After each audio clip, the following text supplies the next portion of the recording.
Di video kali ini saya akan berbagi pengalaman kepada teman-teman semua tentang pengalaman saya menggunakan KB implan. Biasa ya, ibu-ibu pakai KB. Awal saya masang implan yang pertama itu tepatnya bulan 8 di tahun 2016. Saya memasang KB implan yang 3 tahun. Selama saya pasang KB implan itu tidak ada sama sekali keluhan ya, aman-aman saja. Bahkan berat badan saya naik hampir 20 kg. Awal berat badan saya memakai itu 43 sampai 70 kg gitu. 3 tahun saya memakai itu tidak ada keluhan sama sekali. Berjalan 3 tahun sampai di tahun 2019 bulan 7 saya membuka implan saya dan akan memasang untuk periode kedua. Kenapa saya menggunakan KB implan? Karena pertama saya pakai suntik sebulan itu saya pendarahan, saya suntik 3 bulan juga pendarahan. Jadi ada yang mengatakan kepada saya kalau KB implan itu sama dengan spiral, tidak berpengaruh ke hormon. Jadi selama saya memakai KB implan 3 tahun sih saya tidak ada keluhan ya. Tidak ada keluhan, aman-aman saja, bahkan berat badan saya naik gitu. Entah kenapa pemasangan kedua memang saya tidak di tempat yang sama. Saya pergi ke salah satu puskesmas. Pemasangan yang kedua tuh kok sepertinya saya merasakan ada yang berbeda gitu dengan implan saya yang pertama.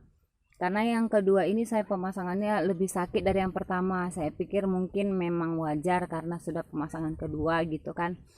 Terus bawaan saya tuh suka capek, lemas, seperti orang ngidam gitu, mual, pusing, nggak enak badan gitu.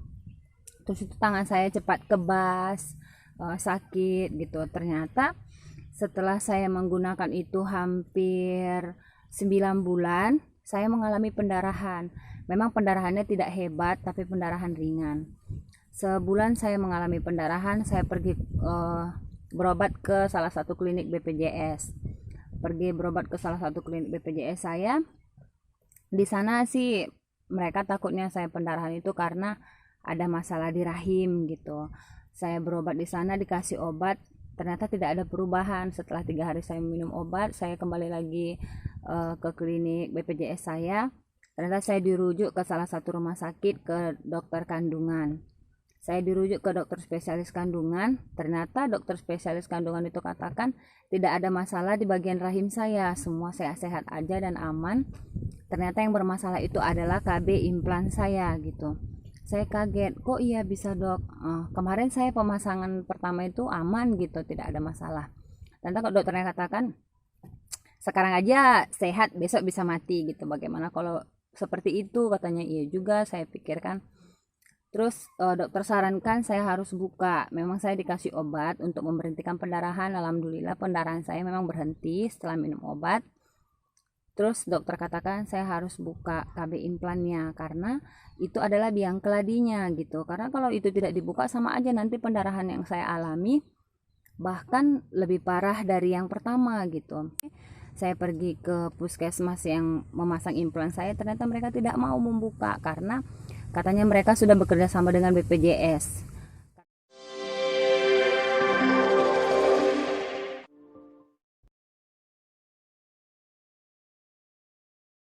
Memilih memakai KB implan karena katanya itu aman gitu. Saya cukup trauma ya karena anak yang kedua saya itu adalah mempunyai riwayat sakit jantung. Yang saya pikirkan adalah kalau misalkan saya kan masih muda gitu, suami masih muda. Kalau misalkan saya tidak menggunakan KB, kata dia saya bisa gitu. Cuman yang saya pikir dalam hati itu kalau misalkan saya sudah terjadi hamil gitu, saya mau bilang apa? Sementara anak saya itu kalau misalkan dia kambuh lagi sesak gitu parah, dia hanya minta gendong gitu. Itu yang membuat saya takut. Tapi sekarang di tahun ini dia akan berusia 5 tahun. Dokter kandungan katakan kalau misalkan ibu di tahun ini hamil, nanti sekalian operasi kita bisa steril gitu. Jadi saya pikir-pikir, ya udahlah, kata suami saya, ya udah daripada kamu harus menderita lagi pakai KB katanya. Ya udah, kalau Allah izinkan kita punya momongan lagi nggak apa-apa, sekalian aja di situ kamu untuk steril gitu. Jadi itu sih pengalaman saya tentang memakai KB implan gitu. Jadi buat sekarang saya cukup trauma ya untuk memakai namanya KB. Untuk sekarang lebih baik saya tidak usah memakai KB, kalau menurut saya sih begitu. 2000 years later. Jadi untuk sekarang kalau nanti orang puskesmasnya mau membuka KB implan saya tidak usah lagi memasang KB gitu.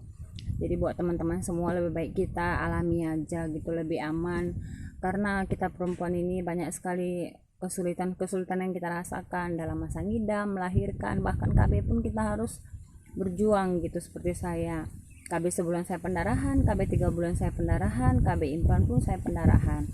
Dokter sarankan saya untuk pakai spiral, tapi suami saya katakan nggak usah lagi, nanti kamunya kasihan harus merasakan sakit lagi gitu. Jadi kita berdua sepakat untuk KB alami aja gitu. Itu sih perjuangan kita ya sebagai emak-emak gitu. Dimana saya pertama pakai KB implan aman, yang kedua ini ya nggak aman. Ya itulah mungkin dulu jalannya yang harus kita rasain gitu. Jadi buat teman-teman semua, terima kasih sudah tonton video ini. Kalau kalian suka, boleh like, comment, subscribe, and share. Boleh komentar di bawah, kita berbagi pengalaman bagaimana cerita mama semua dalam memakai KB gitu. Siapa tahu ada yang sama pengalamannya dengan saya atau yang lagi menggunakan KB implan. Semangat, semoga aman, tidak ada pendarahan seperti saya. Terima kasih buat semuanya. Dadah.